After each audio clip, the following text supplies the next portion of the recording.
first of all the munter and then the clove hitch on a carabiner that's hanging. So to tie a munter, we just clip it through like that, pass one of the strands around to the front like that, and you have a munter after you lock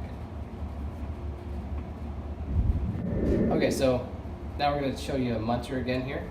So clipping it through a carabiner, and then what I'm going to do is I'm going to reach to the back strand, pull it around across the front strand like that with kind of a bite, and clip it through the carabiner, and that makes the munter shape. As you can see there, that's the munter hitch. So this is the clove hitch on a carabiner. So after you've clipped your rope through a carabiner, what I do is I reach behind, grab the back strand, twist it this direction, and clip it through. And that creates the clove hitch. So the other way you can tie the clove hitch is, instead of doing what I did, put your hand upside down on the back strand, pull it across, and your hand twists as you do that, clip it through, and there you have another version of the clove hitch. We're going to do a munter mule, so we just start with the munter like I showed you before, crossing it over, making the munter shape. And then what we're going to do is we're going to tie this off as a mule. I'm going to turn it this way. So you take the strand on the back, the brake strand. You're rolling it up towards the carabiner like that, and then you're going to take the rest of the brake strand and pass it through that same hole around the front, and then through the hole.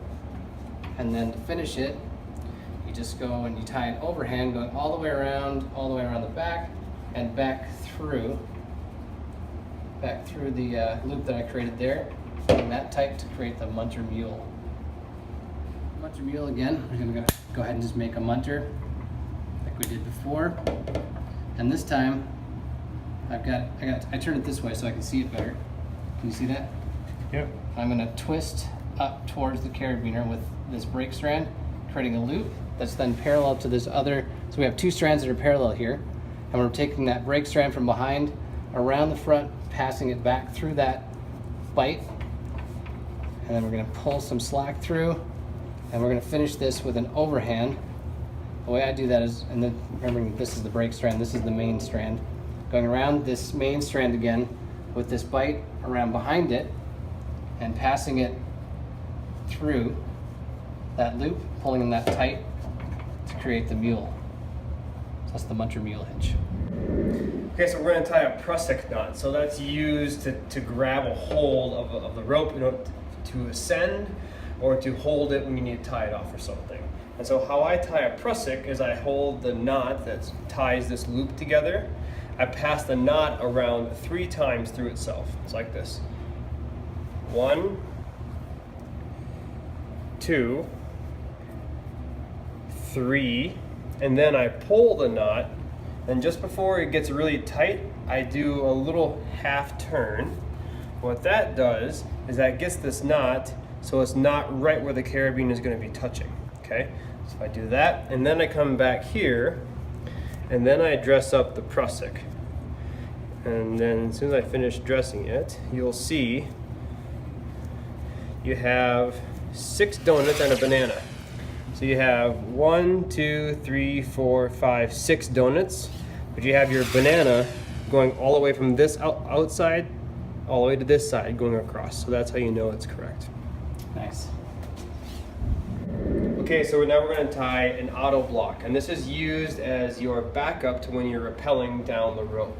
So you'll usually have a carabiner, so I'll leave one end of the carabiner that's usually attached to my harness. And what you want to do is you want to wrap it at least 4 to 5 times.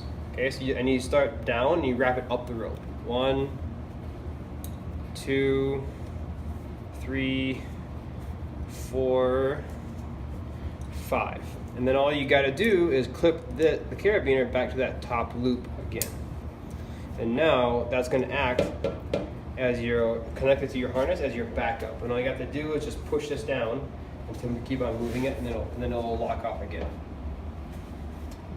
The last friction hitch is a clem heist. So again, the same thing, you have a closed cordelette or loop, and what you want to do is you want to start down here and wrap up. 1, 2, 3, 4 to 5 times, depending upon the diameter of the rope. The biggest thing is you want to make sure that this section isn't too long. You don't want it really long.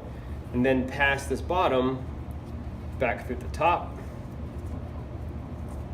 and then pull down. And then that will twist the rope and grab it. And then again, you just push this to loosen it, to slide it back down.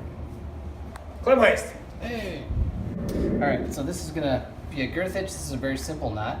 But the way we tie this is, want to make a loop, bring one half of your sling through here, slide the rest of it up through is the way I do it.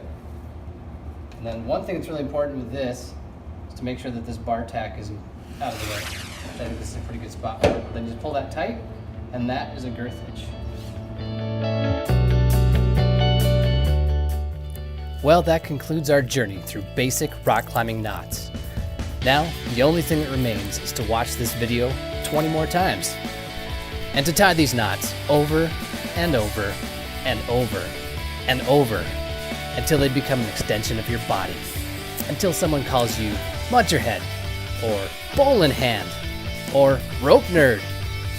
These are all badges of honor. Embrace them, breathe them in, and never forget to double check your knots.